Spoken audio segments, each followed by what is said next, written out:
Welcome to my channel AKSC. We learn, we grow. Please subscribe to my channel and click the bell icon to get future notification. Don't forget to hit the like button.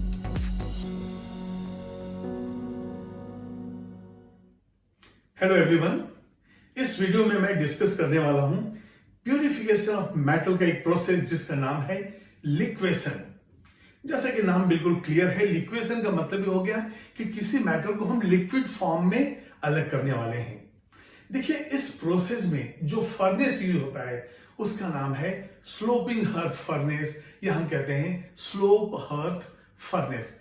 Slope inclined, hearth का मतलब platform. अब ये जो sloping hearth furnace है उसका diagram आप यहां पे पहले देखिए, ये रिवर्बरेटरी फर्नेस का मॉडिफिकेशन करने के बाद ये बना है स्लोप हर्थ फर्नेस। इसमें देखिए, ये जो है फर्नेस है जहां से हम कोल को बर्न कर रहे हैं, और यहां से हम डालेंगे इंप्योर मेटल, और यहां पे इंप्योरिटी रह जाएगा और यहां पे हमें मिलेगा प्योर मेटल। तो सबसे पहले इस लिक्वेशन का कंडीशन है कि जो मेल्टिंग पॉइंट मेटल का है वो होना चाहिए कम और इंप्योरिटी का होना चाहिए ज्यादा। इस मेथड से हम टिन को, लेड को, मर्क्यूरी को, इन सबको जो है हम प्यूरिफाई करते हैं। तो सबसे पहला कंडीशन हो गया melting point of metal should be less than the melting point of impurities। ये बिल्कुल कंडीशन जो है हमको फॉलो करना है। क्यों?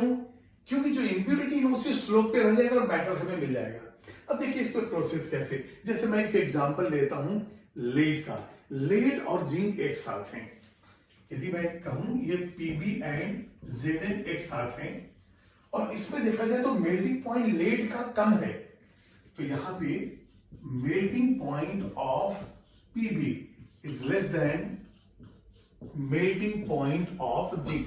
तो इस एग्जांपल को लेके हम एक्सप्लेन करेंगे तो थोड़ा इजी रहेगा। अब यहां पे देखिए, ऊपर से हमने यहां पे ऐड किया इंप्योर मेटल।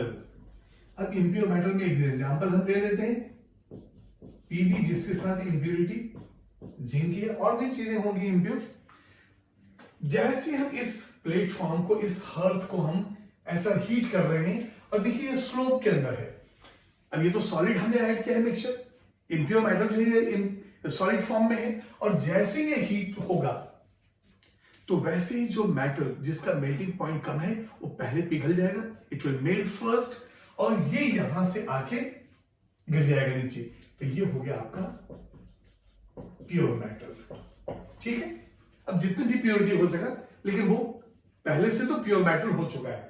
अब यदि प्योर मेटल हो गया जिसका मेल्टिंग पॉइंट कम था, तो जिनका मेल्टिंग पॉइंट ज्यादा वो तो अभी यहीं पे बैठे हुए हैं, ये तो वेट कर रहे हैं भाई हमारा टेम्परेचर कब बढ़ेगा ताकि हम फ्लो हो। लेकिन हमने क्या किया, टेम्परेचर इतना ही मेंटेन किया ताकि ये लेड जो है वो मेल्ट होकर बाहर आ जाए, और ये जिंक और अदर चीजें जो है यहीं पे रह जाए। ये जो इंप्योरिटी है इनको कहते हैं ड्रॉस। जैसे कि याद कीजिए, हाइड्रोलिक वॉशिंग के अंदर जो इंप्योरिटी होता है उसको गैंग और मैट्रिक्स कहते हैं, यहां भी हम इसको कहते हैं ड्रॉस। तो ये हो गया ड्रॉस, जिसको ये देखिए ये इंप्योरिटीज है यहां पे इस तरह से। तो मेटल हमें प्योर मेटल मिल जाता है। तो melting point of lead is less than zinc, तो लेड मेल्ट्स फर्स्ट। अब लेड जो है हमें मिल गया यहां पे, और इंप्योरिटी जिंक जो है और उसके साथ जो भी चीजें बाहर आ गई। तो ये है लिक्वेशन, और लिक्वेशन के लिए कई बार आएगा क्वेश्चन कि कौन कौन से मेटल, तो ये आपको मैंने यहां पे लिस्ट दे दिया है। स्लोप हर्थ फर्नेस है, यहां पे कंडीशन है कि मेल्टिंग पॉइंट जो है उस मेटल का कम होना चाहिए और इंप्योरिटी का ज्यादा होना चाहिए। अब इसके ऊपर कुछ क्वेश्चंस भी देख लेते हैं, please note down this one. अब मैं डिस्कस करूंगा ये 4 क्वेश्चंस जो मैंने दिए हैं। आप वीडियो को पॉज कीजिए और इसके बाद आप इनको एक बार देखिए और अपने आंसर डिसाइड करके रखिए कि क्या है। इसके बाद फिर मैं डिस्कशन करता हूं। ठीक है, इसको आप जल्दी से नोट कीजिए, अपने आंसर रेडी कीजिए। आई होप आप लोगों ने वीडियो पॉज करके जो है नोट कर लिया है। चलिए पहला क्वेश्चन देखते हैं। The furnace which gives the highest temperature is, blast furnace है, रिवर्बरेटरी फर्नेस है, इलेक्ट्रिकल फर्नेस है, मफल फर्नेस है। ये देखिए मफल फर्नेस क्या होता है। मफल एक जो है चैम्बर होता है जिसके अंदर किसी को हीट करें और डायरेक्ट फ्लेम उस पर ना जाए, तो वो कहलाते हैं मफल फर्नेस। जो एक अलग सेपरेट वीडियो में मैं आपको डायग्राम बताऊंगा। तो यहां पे जो सबसे ज्यादा जो टेम्परेचर है वो होता है इलेक्ट्रिकल फर्नेस में। इस मफल फर्नेस में हम कोल भी यूज कर सकते हैं। यदि यहाँ पे कंडीशन होता है इलेक्ट्रिक मफल फर्नेस, तो फिर ये दो आंसर हो जाते हैं। लेकिन यहाँ पे ऑर्डिनरी मफल फर्नेस दिया हुआ है, इसका मतलब वहां पे हम कोल को यूज कर रहे हैं, कोक को यूज कर रहे हैं, अदर चीज कर रहे हैं। यदि इलेक्ट्रिक हीटिंग कॉइल रहेगा तो इलेक्ट्रिक मफल फर्नेस कहलाएगा। तो फिलहाल तो नहीं है, तो हमारा आंसर कौन सा हो जाएगा, इलेक्ट्रिकल फर्नेस। ये मालूम है कि 2200 से लेकर 2500 ऐसा टेम्परेचर जो है मेंटेन होता है ओस्टवाइल्स प्रोसेस में, जहां पे हम HNO3 बनाते हैं, जहां पे N2 और O2 कंबाइन होते हैं। तो इलेक्ट्रिक आर्क फर्नेस वहां पे है। ठीक है, तो चलिए ये हो गया C answer. Second question, yes कितने लोगों का सही हो गया। अच्छा ठीक है, मैं चारों क्वेश्चन डिस्कस कर लेता हूं, इसके बाद पूछता हूं। द एसिडिक रिफ्रैक्टरी मटेरियल, देखिए नंबर ऑफ टाइम्स मैं रिफ्रैक्टरी मटेरियल्स के बारे में बता रहा हूं कि refractory materials are those which do not melt और सॉफ्टन। तो ये ब्लास्ट फर्नेस के अंदर, रिवर्बरेटरी फर्नेस में, जहां भी फर्नेसेस हैं वहां पे हम ब्रिक्स लाइनिंग जो डालते हैं वो होता है refractory material, high temperature resistant होता है। अब इसमें यदि नॉन मेटल ऑक्साइड हम यूज करते हैं तो वो एसिडिक हो जाएगा, यदि मेटल ऑक्साइड यूज करते हैं तो बेसिक हो जाएगा। अब यहां पे देखिए CaO, ये बेसिक हो जाएगा, लेकिन हमारा क्वेश्चन क्या है, एसिडिक रिफ्रैक्टरी।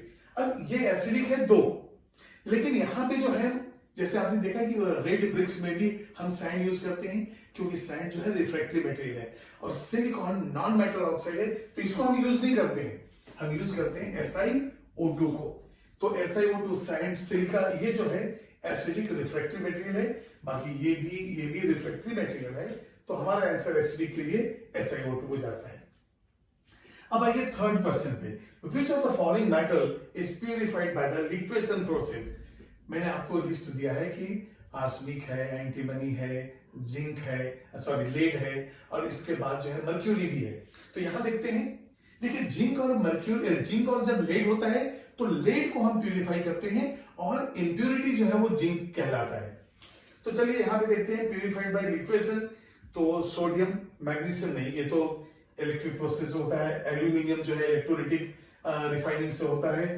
तो यहां हमारा आंसर है मर्क्यूरी। देखिए मर्क्यूरी जो है मेल्ट होकर सबसे पहले बाहर आ जाएगा, तो जिस मेटल का मेल्टिंग पॉइंट कम होगा वो पहले स्लोप से बाहर आएगा, और इंप्यूरिटी जो है स्लोप हाथ पे ही रह जाएगा।